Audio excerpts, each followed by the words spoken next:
poser. Quel est le bilan de tout ce que nous avons fait, le déguisement là, c'est-à-dire s'habiller comme eux, faire les gestes comme eux. En fin de compte, on a terminé l'année. Qu'est-ce que ça a apporté dans les atmosphères? Quand vous regardez leur concert à la télé, coupez le son et puis regardez, que Dieu vous parle. C'est les mêmes personnes, c'est les mêmes gestes, c'est les mêmes manières de s'habiller. Je n'ai jamais vu un homme auprès de qui Jésus passe et qui reste le même. Nous ne devons pas avoir un évangile qui passe quelque part et qui laisse les gens exactement comme ils ont toujours été. Quand je regarde la télévision, je vois que tous les efforts de notre stratégie d'évangélisation par la musique a laissé la jeunesse exactement comme elle a toujours été. Mais je suis là pour vous parler de l'impact. Ce que je veux demander aux jeunes chrétiens qui veulent essayer de faire le mouvement de l'évangélisation, de l'infiltration, d'oser un peu. Par les manières de vous habiller, par les manières de faire vos ongles, par les manières d'être.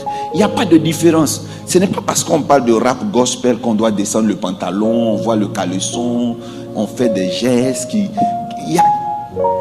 Je vais vous dire, ce n'est pas parce qu'on parle d'infiltration qu'on va se déguiser jusqu'à se déformer. Pour que nous, notre génération, soit gagnée à Jésus, nos pasteurs n'ont pas eu besoin de nous imiter.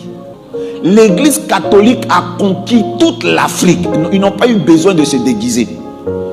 Les Africains portaient des feuilles. Eux, ils portaient juste une robe blanche. Ils n'ont jamais essayé de s'habiller comme nous. Mais ils nous ont gagnés à Jésus. Je vous dis, un poisson, on lui donne un appât. Un appât n'est pas un repas. Je peux parler à quelqu'un? Un appât n'est pas un repas. Si je te mets un piège et je mets la nourriture dans le piège, ce n'est pas un dîner. Mais quel est ce déguisement? Quelle est cette manière de prêcher? Quelle est cette manière de faire qui attire les gens?